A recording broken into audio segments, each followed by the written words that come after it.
That's really scary. That's pretty scary. Uh, Welcome. I think we're live streaming. For those of you who are watching online, welcome to our Tuesday morning AIM. And it's good to be back. We had our first hard opening for the church on Sunday, which, how many of you guys were at the church? It was pretty awesome, wasn't it? Yes, sir. Pretty cool. We even had good press coverage, which is very unusual. We had pretty good press coverage.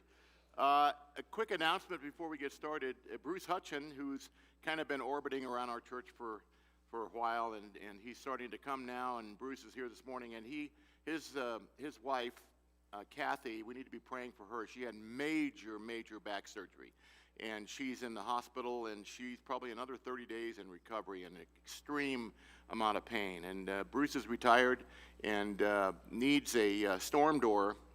He needs someone to come out, kind of a handyman project.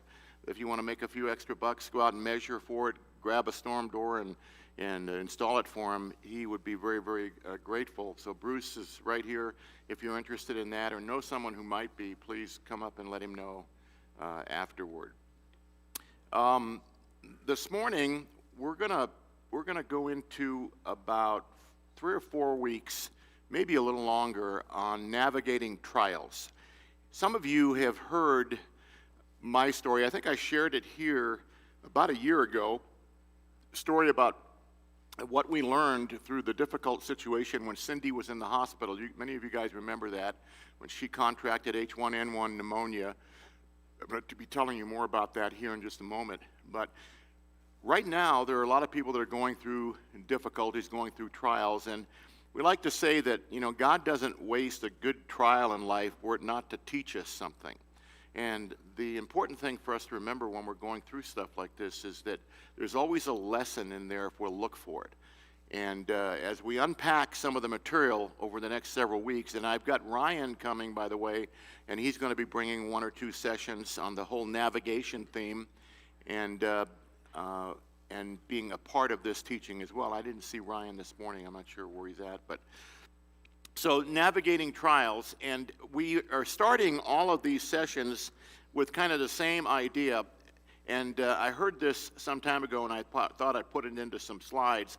Only God, watch this, can turn a mess into a message. How many of you guys have seen that happen? So many times in our life, we can be, in a really bad situation, and the Lord ends up turning our mess into a powerful message. Only God can take a test and turn it into a testimony, kind of the same idea. Only God can turn a trial into a triumph, and only God can take a victim and make him a victor. And I was talking to somebody the other day, I think it was you, Jacob. We were having a conversation about the most valuable thing that we own in our life is what? Anybody remember? What is it? The most valuable possession you have is your story. And your story has such an incredible power to influence other people. A lot of men I know are intimidated when it comes to witnessing and talking about Jesus, because there's this idea that you need to know how to speak out all kinds of Bible verses and theological principles and concepts, when at the end of the day, it's really not about any of that stuff. It's nice to know all that stuff and to be able to understand what it means, because you will be able to help people grow and disciple them. When it comes to people wanting to know more about Jesus, they get it from you and from your story and from you simply sharing what Jesus has done in your life. It's powerful, guys, and there's nothing to be intimidated by when it comes to speaking to other people. I'll tell you what is needed, and we're going to deal with this in later sessions, is I think many of us men are not very good stewards of our story.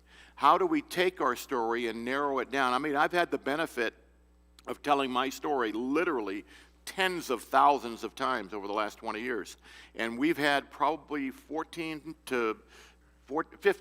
maybe to 20,000 first-time decisions just from that one story, when across the board at different places where we've spoken. Now, I'm not foolish enough to think that all those people are following Jesus, don't get me wrong, but they heard the story and they made a commitment, and they said, wow, that's a powerful story. But over the years, as you tell your story over and over again, you get better at knowing what are the parts of your story that are the most impactful, and you get more artful at telling your story. And we're going to teach you how to do that as we move forward.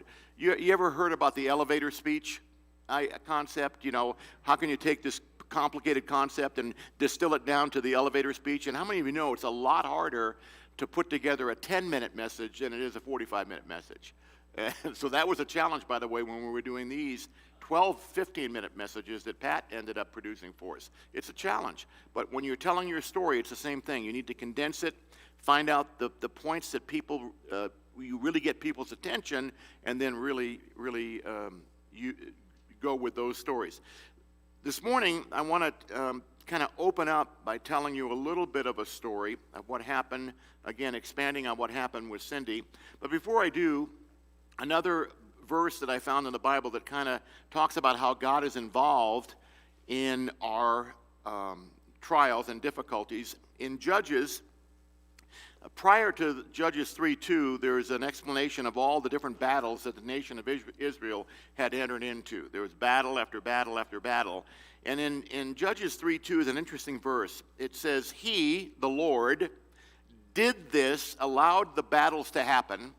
Okay? He allowed the battles to happen, guys, in order to teach warfare to the descendants of the Israelites who had not had previous battle experience. So in other words, the idea that God kind of allowed this, and who knows how he did that or how he may have caused some of these battles, but part of it was to teach them how to fight. And I believe God does the same thing in your and my life. It was 2008.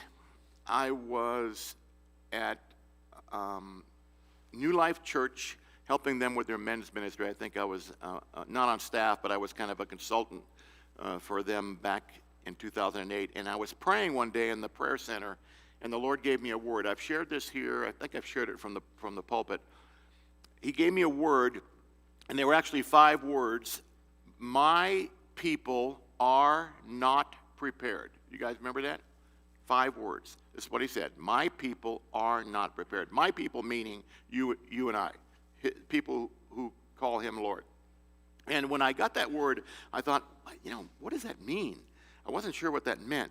So I processed it for a while, and it was during that time that we had a restaurant, I'll tell you more about in a minute, out here in Glen Eagle, that was really not doing well. There was a lot of struggles, a lot of things happening in our life, but I didn't put the two things together yet. I didn't know that when he said my people, I thought it was like you people out there. I didn't know it was this people. Okay, so we're navigating some tough times. And then it was at the end of 2008, right, when the big financial crunch hit. And all of a sudden, we had a stream of people coming into our church for counseling because their marriages were falling apart. Their marriages were falling apart because of the difficulty in navigating being out of work. And by the way, some of that's happening right now, in our culture right now, because we don't know how to handle the difficult times. And it's been said that trials in life do not make a man, they reveal him. Let me repeat that. Trials in life don't make a person, they reveal them. What is actually inside of you is what comes out in times of difficulty. How many of you have had this happen? Something will happen, and you'll react to it, and you'll go, where did that come from? You ever have that happen? Where you'll say something or do something, and you go, man, well, it's a good idea to be introspective about some of those things, because oftentimes you've not dealt with something inside of you in a proper way, and when pressure comes, all of a sudden that stuff starts to come out of you. And so this idea that of this word from God was really important for me to get a handle on. My people are not prepared, but what this word from God meant for my life at that time would unpack over the next probably 1 year.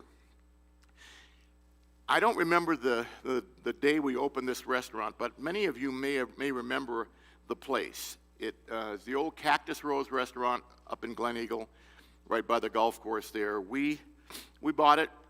remodeled it, and we had this restaurant called The Place, which was an absolutely incredible concept. We had the guy who wrote The Restaurant Entrepreneur, Kep Sweeney, came here from Vegas on his own nickel to study our restaurant and the concept. It was based on a book called The Third Place, the concept that way back we used to have a place where we work and a place where we live and a strip of concrete to get us back and forth. And about 50 years ago, the whole third place concept became a very real and money-making concept, and that is you need a place in between for community. And if you look at all the sitcoms over the last many years, I mean, you think about them, Friends, what's some other ones? Cheers. I mean, they all have, part of it is because of the way they have to produce the show, obviously, to get everybody in one place, but the concept is a good one. Starbucks made a fortune, as you know, on that whole idea. The difference with Starbucks is Starbucks has very, very small tables and hard chairs, so that they kind of like the community, but they kind of don't like the community because they want to keep their stores on a smaller footprint, so rent is down, and in order to do that, they got to have turnover, so they don't want you to stay. We flipped that concept, and so we got some consultants and said, we want this to be based on community. What's our product? Community, relationship first, then food and catering and other things. So what happened when you walked into that building is you saw community. When you go into a fine hotel, how do you evaluate the hotel? Typically, you evaluate it by what the lobby looks like. You look at the lobby, the fireplace going, the whole thing, all the nice overstuffed couches. Well, that's what we did. We had the big fireplace, overstuffed couches, and when people came in, wow, there were people there enjoying their coffee. Okay, we didn't have screens going with sports or any of that stuff. Okay, and then on one side we had this killer drop-down area for a cafe. We had incredible coffee and baristas and pastries. We got pastries from the best pastries places around town, and we had a chef for our food. On the other side, it was out of this world. We played with the pizza formula for 6 months and had probably the best pizza you will ever have in Colorado. I mean, we had people coming from New York having our pizza and calzones and saying, we haven't tasted anything like this since we've been to New York.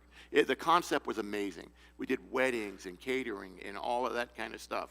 Well, someone told me before I opened this, and I shouldn't listen to him, that if you want to make $1 million in the restaurant business, you should start with $2 million. So when the financial crunch hit, guess what happened to our restaurant? I mean, we were looking at $17,000 a month just to keep the doors open. That's not with any sales at all, just to keep the doors open. And we had a lot of. I will say this, by the way. Some of you have been to it, and the way God blessed the relationships that happened in there was amazing. It was amazing. People came to the Lord there. We had Christian events that took place there. It was really amazing from a spiritual perspective, but financially, it just caught fire, and we couldn't make it work. And I didn't know this at the time, but we really believe the Lord called us into that restaurant. That none of the profit from this operation came to Cindy and me. None of it. It all went to the ministry, and it all went to go back into our community. So our motives were pure. Everything we were doing was pure. And it's kind of one of those questions, well, why, God? Why? Well, why did this happen? We believed we were following you. Okay? More about that in just a moment. We lost about $600,000 of our own money because we loaned, all of it was equity in our home. So Cindy and I, we lost pretty much everything. And I have a friend of mine who's a real close friend, and he said, Vince, I'm not so sure it wasn't worth losing all that money as I've observed what God has done in you. That's easy for him to say. I'm not so. Maybe I'd like to be the old Vince and have the money back. But seriously, sometimes that's what happens, guys. As we go through this stuff, God ends up crushing us. Instead of becoming the marble, we become the grape. All that kind of stuff. So that happened in 2008, and then right after that, on the right-hand side here, this is Ada, Cindy's mom. and that's our little firstborn grandchild. Ada lived in our home for 25 years, and she was just an incredible woman. Cindy's mom, incredible woman of God. She was one of the first ladies to work behind the Bible counter at Valley Book and Bible in California, one of the first Christian bookstores. She worked behind the counter for 25 years. Just an incredible lady. She died shortly after that. Our dog, Katie, passed away shortly after that. And then over here is a big story. This is baby Elle. That little baby is dead, and we're holding her because she just came out of a C-section with my daughter, Kristen. Kristen, just 9 months before this, she wanted to get pregnant and have a little girl. Of course, there's no guarantee it's going to be a little girl, but we prayed, and sure enough, she got pregnant, and it was a little girl because she has 2 little boys and wanted a little girl. My daughter in California has 2 boys and a girl, so Kristen wanted it. Many of you know Kristen and Mark. They go to our church. Well, we were so looking forward to the birth of this baby because of all of the stuff that had accumulated in our life. We're just so excited. The night before the C-section, they scheduled the birth. The night before, Kristen calls and said, you know, Mom, Dad, I just something doesn't feel right. I need to go to the hospital and check it out. So she goes to the hospital, and we're praying. Middle of the night. She calls us a couple hours later and said she was devastated. The baby had died. And that was like the crushing blow. And as a result of that, the doctors believe that is what caused Cindy to contract. Her immune system was so compromised because of the accumulation of all this that began a 4-month stint in the intensive care unit, being kept alive for most of that time by machines. On Super Bowl Sunday, 2010, it was a long journey. It started out at St. Francis Hospital here.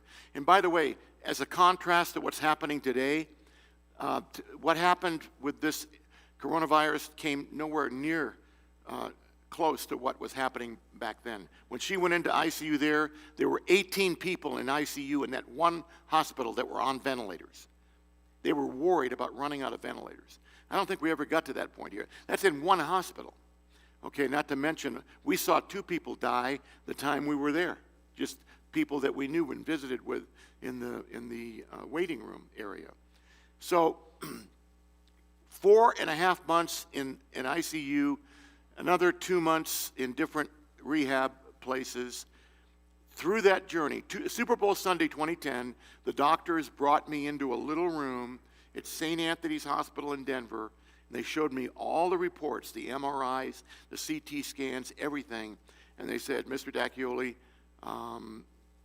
there's no way your wife is going to live. These were experts. This was the top team in Denver. Okay, they looked at all the data, and they said there is no possible way for her to survive. You're going to have to think about pulling the plug. That was Super Bowl Sunday. That was probably the worst day of my life.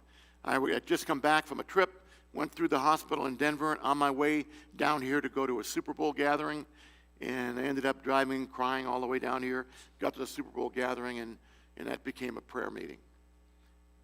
6 weeks later, she was home, completely healed, no telemetry required, nothing. The doctors were baffled, still baffled. They don't understand why she survived. Of course, we know why she survived. But during that period of time, what the Lord taught me, there were 6 things. I'm going to close with the first one. There were 6 things that he taught us that I want you to make note of and ask you as a challenge in your own life on a scale of 1 to 10. How are you doing in these 6 areas? Okay, the first one has to do with faith. It's one thing to speak about faith and belief. That's easy. But what happens when you are in the middle of the battle, in the middle of the tough stuff? How do I really feel about this whole idea of faith? Do I really believe God has my back, that he's involved in the circumstances of my life? We had to come to terms with that. And my two daughters and I, we kept communicating back and forth, and we kept talking about, are we really believing that God has got control of this thing?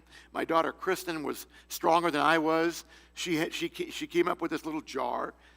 We put it in our kitchen. It says, "O ye of little faith," jar. Every time you said something negative, you had to put money in the jar. It turned out we didn't have much money in there. But there were so many negatives. We had one of the doctors at St. Francis, we refer to him as Dr. No, because every time we talked to him, it was negative. Is this going to happen? No. It turns out he was the best doctor there, but he was being realistic, but he was negative, okay? So we had to come to terms with the question, why? You ever asked the question, why, God? Let me throw a shot across the bow right now. You and I have no business asking God why. How's that? Why is that? Think about it. Buried behind that question is some kind of subtle, almost spiritual arrogance that suggests that somehow I am owed some cosmic explanation as to why I'm in the circumstances that I'm in. How many of you know you and I are not owed anything? Okay? We're not owed anything. And if God were to explain why, I wonder how we would handle that. I'm not sure many of us would handle that very well. So the question why, I remember when the Works family at New Life Church, you guys remember the shooting, they lost their two little girls in that shooting, and they would go around talking about this very subject. They'd go around speaking at different events and say, we asked why, and then finally we said, no, Lord, you know what's best, you know why. But it's very natural. How many of you have been mad at God? You know what? He can handle it. It's our natural, we're people. It's natural for us to ask the question why, to be mad at God, to ding in our heels. But what God is trying to teach us is to have complete faith in him. Well, Cindy, when she got home, she asked the question why. And she went over to a bookshelf that we had in our study, and she found a little book on the bookshelf, which I highly recommend, by the way, to you guys. The title is The Prisoner in the Third Cell by Gene Edwards. It's a little booklet. And she picked it up, and she thought maybe she should read it. She opened up the first page, and the book is dedicated to his daughter, Cynthia, which just happens to be my wife's real name. She read the book, and it's a story about John the Baptist in jail. The third cell happened to be the worst cell in the prison. You have to see how he unpacks this story. It's way down below. It's rat-infested, muck, mire. It doesn't get any worse. Now, John the Baptist is Jesus' cousin. And John the Baptist knows, or thinks he knows, who Jesus is. So, do you think John the Baptist might say, hello? My cousin is God. Hello? He's not even visiting me. What am I doing here? You think he might be asking why? So he goes to his disciples. He says, hey, guys, would you go find my cousin? Because there's something wrong here, man. Something wrong with this picture. Go find him and ask him, are you really the one? Come on, help me out here. Are you really the one, or do we look for another? Right? So the disciples go, and they find Jesus. And Jesus is just doing his thing, He never goes to the cell. He's just doing his thing. And then they ask Jesus the question. And here's what Jesus says. In Matthew 11, 4-6, he answers them by saying this. Go tell John the things which you hear and see. The blind see, the lame walk. Jesus never answers it straight. He could have said yes. He doesn't do that. He goes through the whole list. The lame walk, the lepers are cleansed, the deaf hear, the dead are raised, the poor have the gospel preached to them. That's what he says to them. But he doesn't stop there. He says, whoa, whoa, whoa, one more thing. One more thing. Tell John one more thing. Tell him, and blessed is he who is not offended because of me. Now, guys, I've read this over and over and over again and failed to recognize what he's saying. And I'll bet you some of you right now are thinking to yourself, okay, I remember reading that. What does he mean? And you should see the way Gene Edwards unpacks this. If you go look up what he's really saying here, here's what he's saying. Here's all the evidence that I'm real, and blessed are you if you're offended by my ways, or by the way I do things, or by the circumstances that you may find yourself. That's what Jesus is saying. The disciples of John probably didn't even understand that. But what they did is they went back and told John that. John understood it, and a day later or 2 days later, he had his head removed. But John knew what Jesus was saying to him. Blessed are you that even in the midst of your trial, that you're not offended with the way I do things, by my not showing up, by my not arranging the circumstances the way you think I should. Wow. We actually shared that on our back porch one day with two seasoned pastors.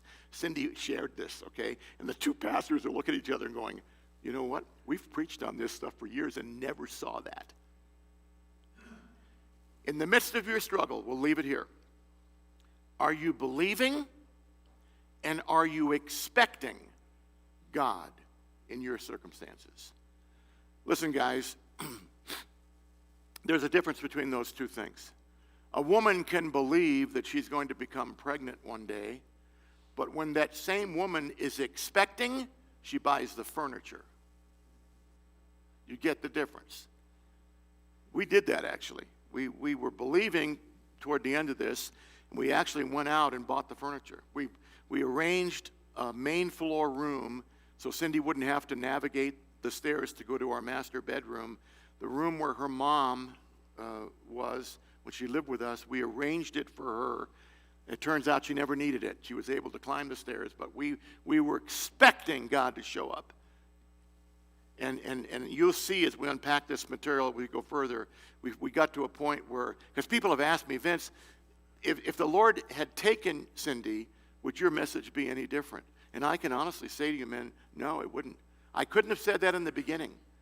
But after I went through the process, because we loved him and trusted him so much, that it was like, Lord, we're empty, whatever you want. And we'll talk more about that as we unpack more and more of this material. Life implication. Not believing God in the midst of my struggle will cause me to question him and seek answers on my own. And how many times do we find ourselves doing those things, struggling and straining? Like life application, there are, I'll just leave you with these questions. Then I'll leave them up on the screen that you can process in your group. And as always, you group leaders, if you want to wander from these, feel free to do that. Are you believing in the midst of your struggle? Are you believing and expecting? And by the way, that's the scale of 1 to 10 today. Where are you in the midst of your trial on a scale of 1, I don't have much faith for this, to a 10, I'm really believing and expecting God to show up? And number 1 is, are you offended or mad with his ways? That was number 1. I'm sorry, I got them backwards. And then number 2, are you believing and expecting? So we'll let you go ahead and drill down on those. You got plenty of time this morning. Remember, at the end, leaders, allow enough time, maybe 8 or 10 minutes or whatever you think it might take, to pray with and for each other before you go. And be blessed, guys. We'll see you Sunday or next week.